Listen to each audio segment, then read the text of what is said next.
नमस्कार दोस्तों, NCERT book की सीरीज़ में एक बार फिर से आपका स्वागत है। जैसा कि आप जानते हो, मैं एनसीईआरटी बुक की सीरीज़ चला रहा हूं। इसी सीरीज़ में मैं आज आपके लिए एनसीईआरटी की बुक ज्योग्राफी सब्जेक्ट लेकर के आया हूं। ज्योग्राफी सब्जेक्ट जो है वो क्लास 7th की है और उसमें चैप्टर नंबर 4 लेकर के आया हूं मैं आज दोस्तों आपके लिए। और इस चैप्टर में हम लोग पढ़ेंगे वायु के बारे में, वायु की क्या अवस्था होती है और पृथ्वी पर वायु के क्या कार्य हैं और कितनी वायु की परतें पाई जाती हैं और वायु हमें किस तरीके से लाभ पहुंचाती है, वायु के क्या क्या लाभ हैं, वायु की क्या क्या महत्वपूर्ण भूमिका होती है, इन सब चीज़ों के बारे में हम इस चैप्टर में पढ़ेंगे दोस्तों।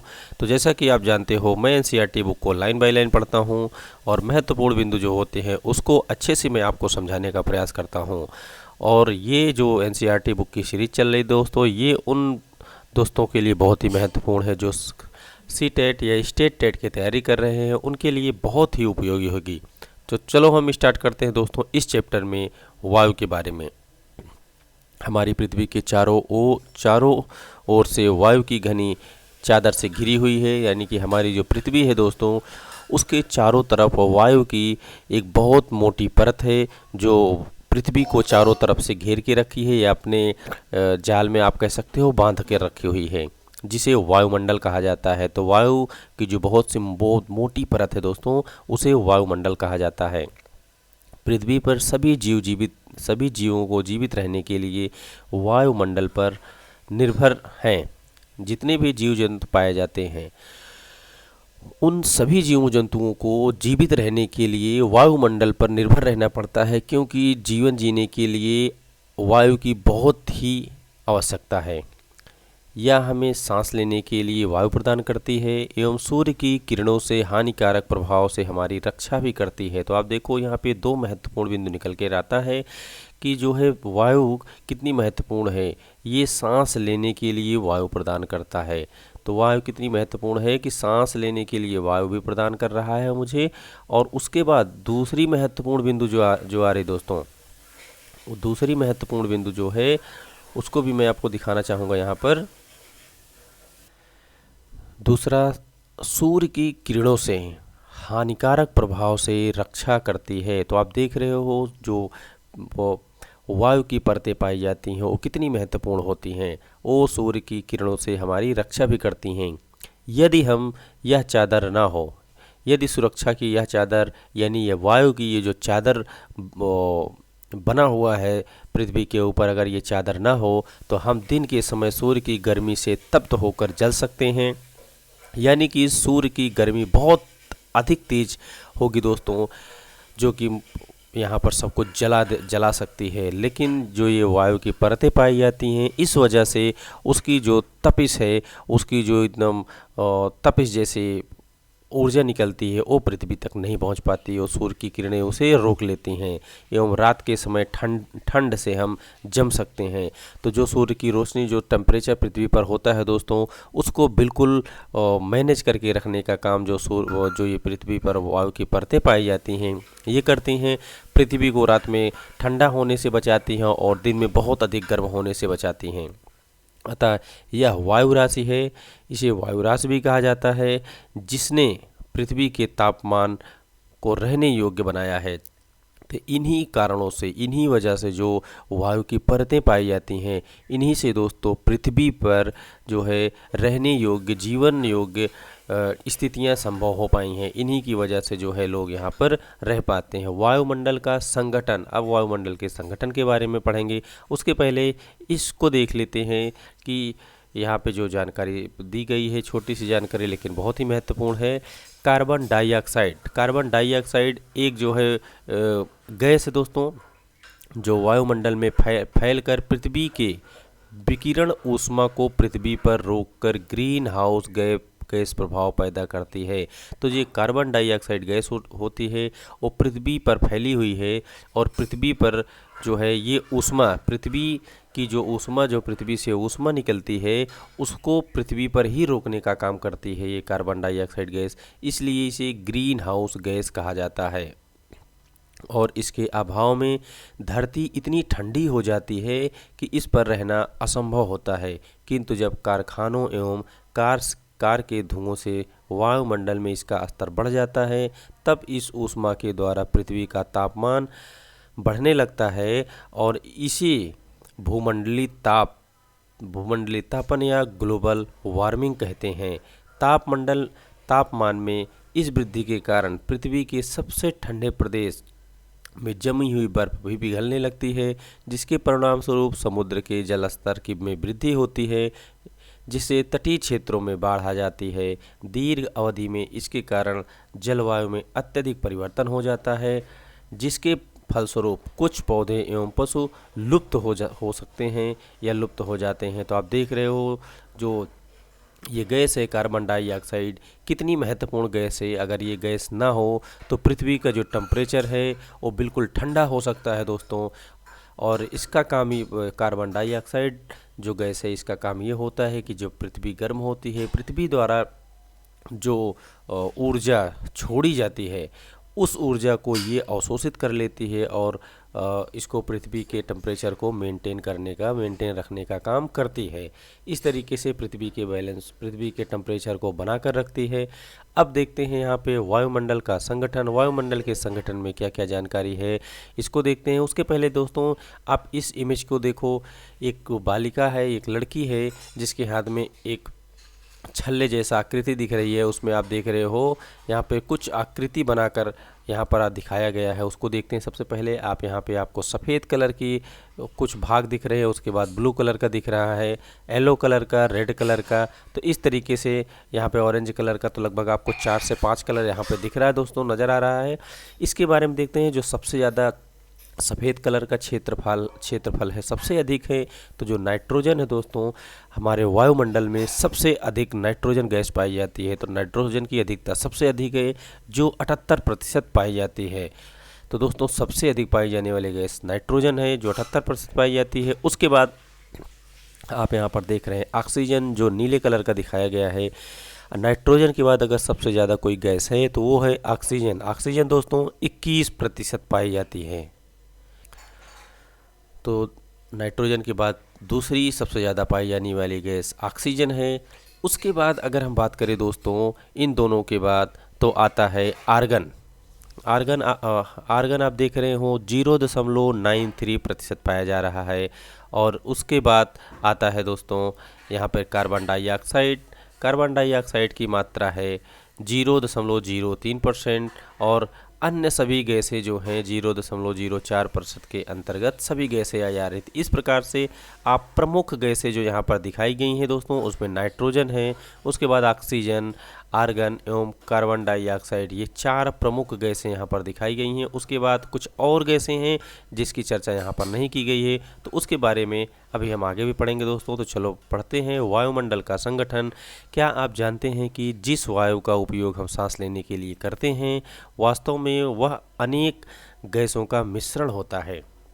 इसमें अनेक प्रकार की गैसें मिली होती हैं, इसमें कोई एक गैस नहीं होती अलग से। तो ये कई गैसों का मिश्रण होता है। जैसा कि आप इस इमेज के माध्यम से आपने देखा, यहाँ पर कई गैसें हैं और इसके अंदर सभी गैसों की अपनी अपनी एक मात्रा है, नाइट्रोजन तथा ऑक्सीजन। तो नाइट्रोजन भी गैस पाई जाती है दोस्तों जिसकी यहाँ पर चर्चा नहीं की गई है। तो नाइट्रोजन तथा ऑक्सीजन नाइट्रोजन की चर्चा की गई जो सबसे अधिक गैस है। नाइट्रोजन तथा ऑक्सीजन ऐसी दो गैसें हैं जिनसे वायुमंडल का बड़ा भाग बना है। तो आप देख रहे हो 78% नाइट्रोजन है और ऑक्सीजन 21%। ये दो गैसें सबसे ज़्यादा पाई जाती हैं और वायुमंडल में ये दो गैसों का सबसे बड़ा भाग देखने को मिलता है आपको। उसके बाद आता है कार्बन डाइऑक्साइड भी आपने देखा जो 0.03% मात्रा में पाई जा रही है। उसके बाद हीलियम है दोस्तों, हीलियम की चर्चा यहाँ पर नहीं की गई है, हीलियम भी पाई जा रही है। ओजोन पाया जा रहा है, आर्गन एवं हाइड्रोजन, ये सब कम मात्रा में पाई जाने वाली गैसें हैं। तो आप देख रहे हो यहाँ पर जितनी गैसों की चर्चा इस इमेज में की गई है उससे ज़्यादा गैसें पाई जाती हैं। जिन गैसों की चर्चा नहीं की गई है वो गैस यहाँ पर दिखाई गए हैं। जैसे आप देखो हीलियम की चर्चा नहीं की गई तो हीलियम गैस भी पाए जा रहे हैं दोस्तों, और ओजोन गैस भी पाए जा रहे हैं और हाइड्रोजन गैस। तो आपने देखा कितनी गैस की मात्रा पाई जा रही है, कौन कौन से गैस पाए जा रहे हैं। यहाँ पर नाइट्रोजन पाया जा रहा है दोस्तों, ऑक्सीजन पाया जा रहा है, कार्बन डाइऑक्साइड पाया जा रहा है, हीलियम हो गया दोस्तों, ओजोन, आर्गन एवं हाइड्रोजन। तो लगभग यहाँ पर 7 प्रकार के वो गैसों की चर्चा यहाँ पर की गई है। तो 7 प्रकार के गैस जो ऑक्सीजन के रूप में दोस्तों वो वायुमंडल में देखने को मिलते हैं। इन गैसों के अलावा धूल कण के छोटे छोटे कण भी हवा में मौजूद होते हैं, जो चित्र 4.1 में वृत्तारेख में दिए गए हैं, जिसमें वायु के विभिन्न संगठनों के प्रतिशत दर्शाए गए हैं। तो आप देख सकते हो इस इमेज की चर्चा हो रही है दोस्तों।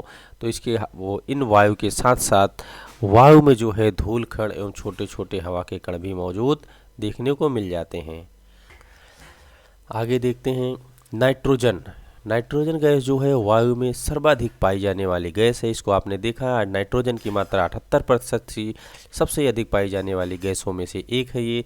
जब हम सांस लेते हैं तब फेफड़ों में कुछ मात्रा में नाइट्रोजन भी ले जाते हैं दोस्तों। तो सांस लेते हैं, जब हम ऑक्सीजन सांस के माध्यम से ऑक्सीजन के द्वारा हम सांस लेते हैं, सांस में ऑक्सीजन की मात्रा होती है, लेकिन उसमें कुछ मात्रा में हम नाइट्रोजन गैस को भी अंदर लेते हैं।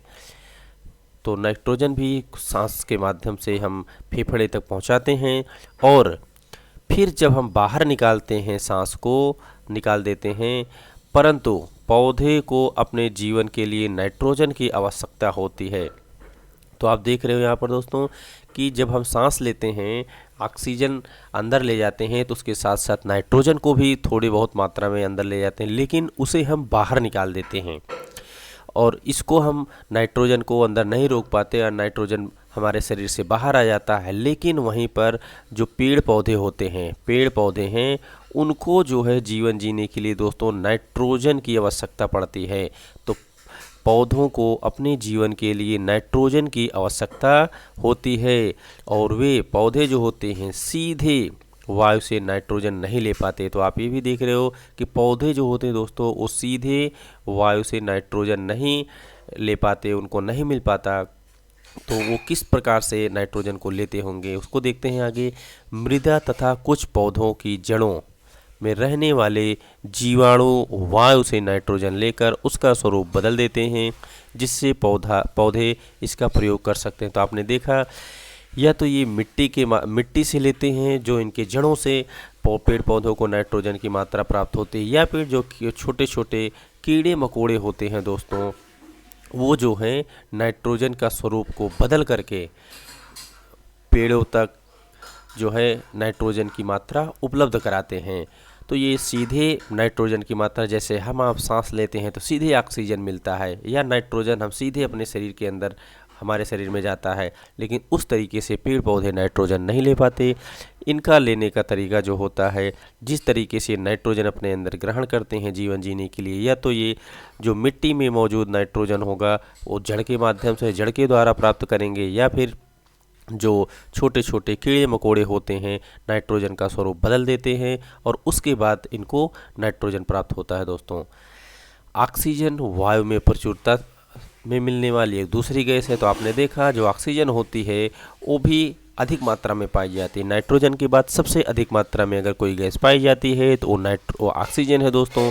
मनुष्य तथा पशु सांस लेने के लिए या सांस लेने में वायु में ऑक्सीजन प्राप्त करते हैं। तो आप देख रहे हो जो जीव जंतु हैं उसमें मनुष्य और जो जानवर हैं उनको सांस लेने के लिए ऑक्सीजन की आवश्यकता होती है, और सांस लेने में ऑक्सीजन प्राप्त करते हैं।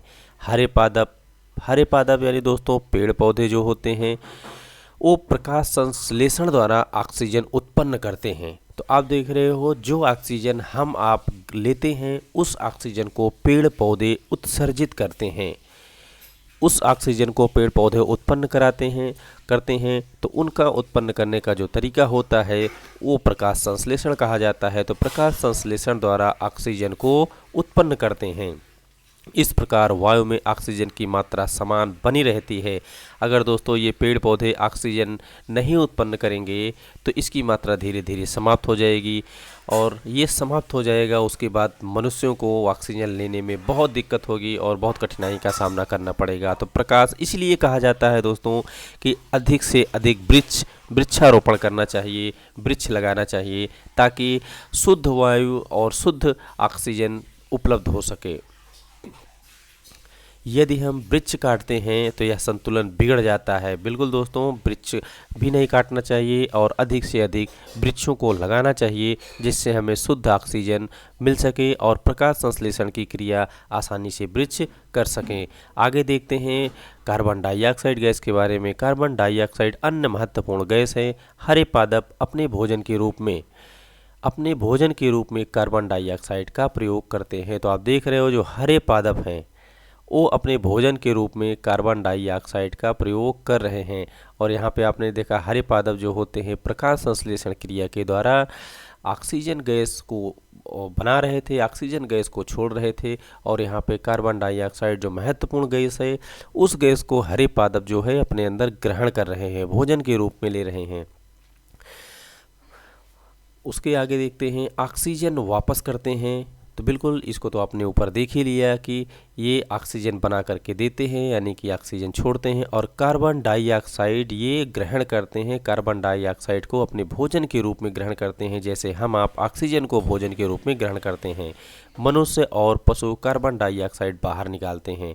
तो ये देखो पेड़ पौधे प्रकाश संश्लेषण की क्रिया द्वारा ऑक्सीजन बाहर निकालते हैं, और उस ऑक्सीजन को मनुष्य और जो पशु होते हैं वो अपने भोजन के रूप में लेते हैं, और मनुष्य जो कार्बन डाइऑक्साइड बाहर निकालते हैं उस कार्बन डाइऑक्साइड गैस को पेड़ पौधे अपने भोजन के रूप में लेते हैं। तो देखो दोस्तों किस तरीके से ये पर्यावरण का संतुलन बना हुआ है और किस तरीके से ये क्रिया चल रही है। मनुष्यों तथा पशुओं द्वारा बाहर छोड़ी जाने वाली कार्बन डाइऑक्साइड की मात्रा पादपों द्वारा प्रयोग की जाने वाली गैसों के बराबर होती है, जिसमें यह संतुलन बना रहता है। बिल्कुल दोस्तों, अगर ये प्रक्रिया चलती रहती है तो इसी तरीके से ये संतुलन बना रहता है। अदरवाइज दोस्तों बहुत नुकसान होता, एक गैस की मात्रा बढ़ती जाती है और एक गैस की मात्रा घटती जाती, तो ये संतुलन बिल्कुल बिगड़ सकता था। परंतु यह संतुलन कोयला तथा खनिज तेल आदि ईंधनों के जलाने से गड़बड़ा जाता है, क्योंकि उस समय जब कोयला वगैरह जलता है दोस्तों तो उससे कार्बन डाइऑक्साइड की मात्रा बहुत बड़ी मात्रा में निकलता है, जो हमारे पर्यावरण को प्रदूषित करता है। वे वायुमंडल में प्रतिवर्ष करोड़ों टन कार्बन डाइऑक्साइड की बढ़ोतरी करते हैं। परिणाम स्वरूप कार्बन डाइऑक्साइड का बढ़ा हुआ आयतन पृथ्वी पर औसत तथा जलवायु को प्रभावित करता है। बिल्कुल दोस्तों, जब एक साथ कार्बन डाइऑक्साइड या किसी भी गैस की मात्रा बढ़ जाती है तो वो उससे नुकसान होने लगता है, पर्यावरण का संतुलन जो है वो बिगड़ने लगता है। यहाँ पे देखते हैं जो साइड में दिया हुआ एक कंटेंट है, जब वायु गर्म होती है, यानी कि जो ऑक्सीजन है दोस्तों, जो गैस है, जब वो गर्म होने लगती है तो फिर फैलती है और वो हल्की होकर ऊपर उठती है।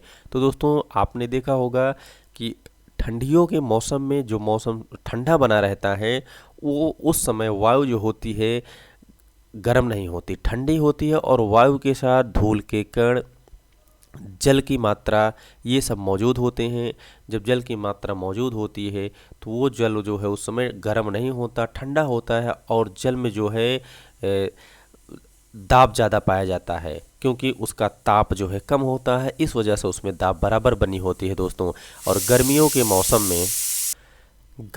मौसम में दोस्तों ताप अधिक होने की वजह से, गर्मी अधिक होने की वजह से जो है धूप से दोस्तों जो वायु में जो मौजूद जल के छोटे छोटे कण होते हैं वो सूख जाते हैं।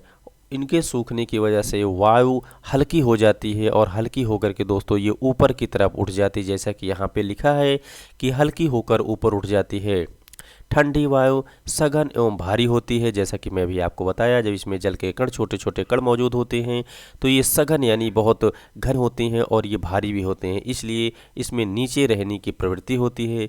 मगर वायु के ऊपर उठने पर आसपास के ठंडे क्षेत्रों से वायु रिक्त स्थान को भरने के लिए वहाँ आ जाती हैं। इस प्रकार वायु चक्र भी चलता रहता है। तो आप देख रहे हो वायु चक्र भी किस तरीके से चल रहा है दोस्तों। आगे देखते हैं दोस्तों वायुमंडल की संरचना के बारे में। वायुमंडल की संरचना कौन कौन सी है, वायुमंडल की संरचना कैसे बनती है, और इस वायुमंडल की संरचना में आप देखेंगे कि 5 परत पाए जाते हैं। उन 5 परतों को देखेंगे दोस्तों। पहले हम यहाँ पे पढ़ते हैं, उसके बाद मैं आपको इमेज में भी बताऊंगा। तो हमारा वायुमंडल 5 परतों में विभाजित है। तो कितने परतों में दोस्तों, वायुमंडल जो है 5 परतों में विभाजित हो रहा है। जो पृथ्वी की सतह से आरंभ होता है, सबसे नीचे दोस्तों पृथ्वी की सतह के आसपास क्षोभ मंडल पाया जाता है। जैसा कि आपने पढ़ा होगा पिछली वीडियो में, मैं जब आपको 6 क्लास के एनसीईआरटी की बुक बता रहा था दोस्तों, तो उसमें भी मैं इस परतों के बारे में, वायुमंडल की जो 5 परतें हैं उसके बारे में मैं वहाँ पर भी चर्चा कर चुका हूँ। उसके बाद दूसरा जो परत पाया जाता है दोस्तों, वो समताप मंडल है। समताप मंडल के बाद मध्य मंडल पाया जाता है। ये नीचे से पृथ्वी की सतह से चर्चा हो रही दोस्तों। उसके बाद वह वायुमंडल है। तो जो यहाँ पे वह वायुमंडल की चर्चा हो रही है, इस वायुमंडल को जो 6 क्लास की एनसीईआरटी की बुक थी दोस्तों, वहाँ पर इसी वायुमंडल को आयन मंडल के नाम से बताया गया है। और सबसे बाहरी परत जो होता है, सबसे ऊपरी परत जो होता है दोस्तों, उसे कहते हैं बहिर्मंडल। तो इस तरीके से 5 परतों में विभाजित है। जैसा कि आप देख रहे हो इस इमेज में, देखो दोस्तों ये 5 परतों में विभाजित है। मैं इस इमेज को और छोटा करके आपको दिखाता हूं ताकि आप अच्छे से देख सको। तो आप देखो सबसे नीचे आपको क्षोभ मंडल दिखाई दे रहा है। क्षोभ मंडल के बाद समताप मंडल और क्षोभ मंडल के बीच का जो स्थान होता है उसे क्षोभ सीमा कहा जाता है।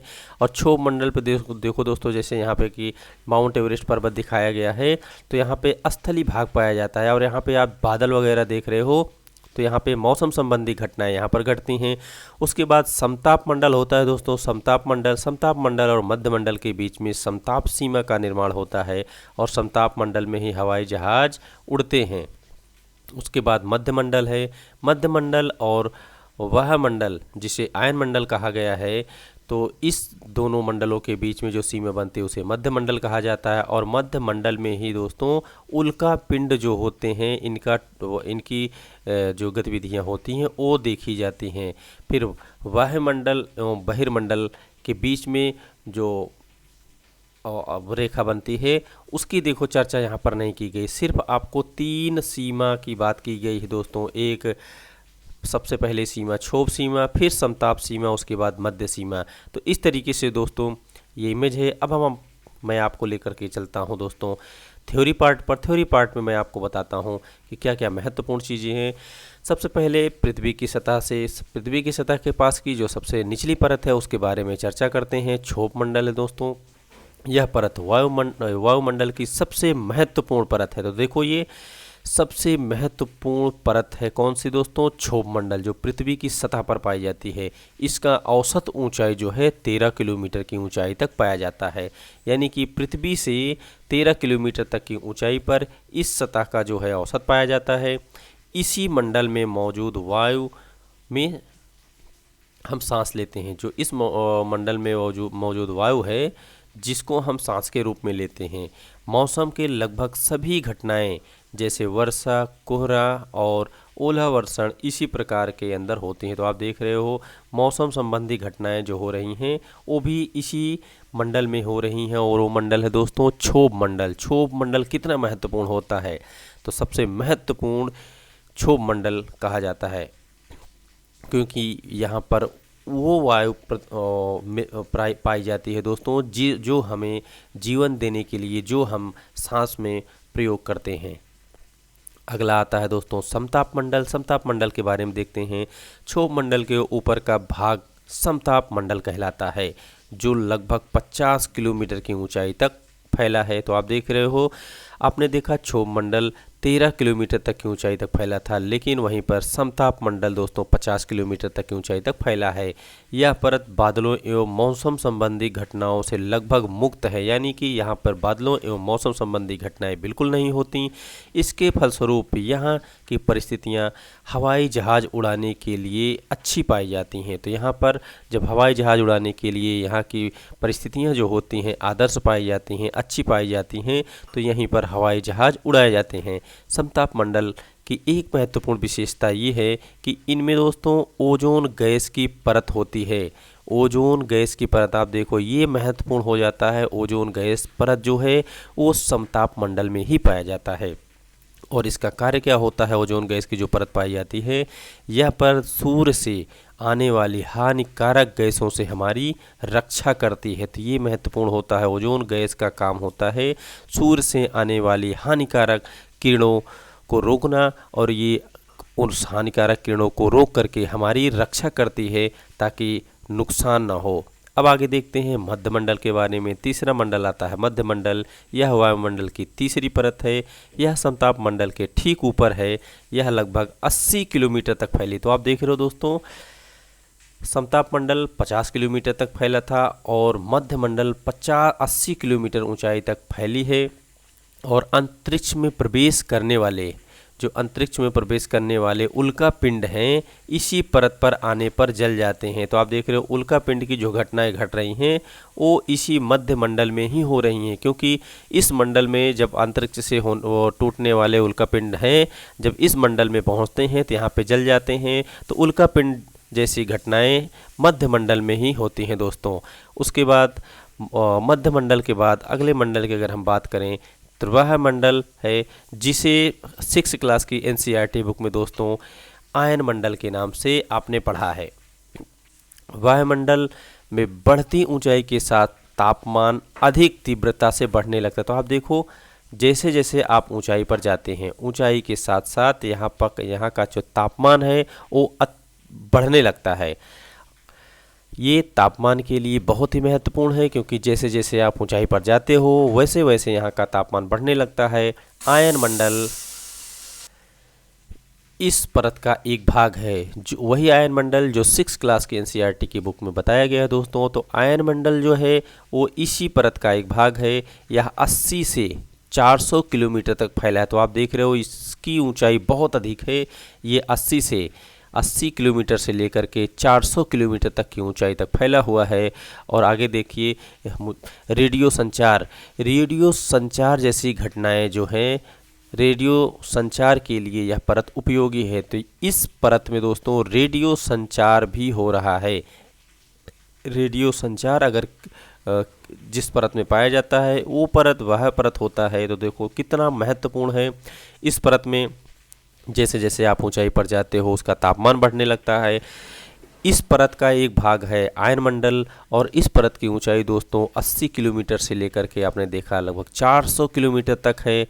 और इस परत में रेडियो संचार भी इसी परत में पाया जाता है। तो रेडियो संचार के लिए इस परत का उपयोग होता है। वास्तव में पृथ्वी से प्रसारित रेडियो तरंगे इस परत द्वारा पुनः पृथ्वी पर परिवर्तित कर दी जाती हैं। तो आप देखो कितना महत्वपूर्ण है ये परत। सबसे अंतिम और सबसे बाहरी परत देखते हैं बहिर्मंडल वायुमंडल की सबसे ऊपरी परत को बहिर्मंडल के नाम से जाना जाता है। यह वायुमंडल की पतली परत होती है। तो आप देखो यह वायुमंडल की पतली परत है दोस्तों।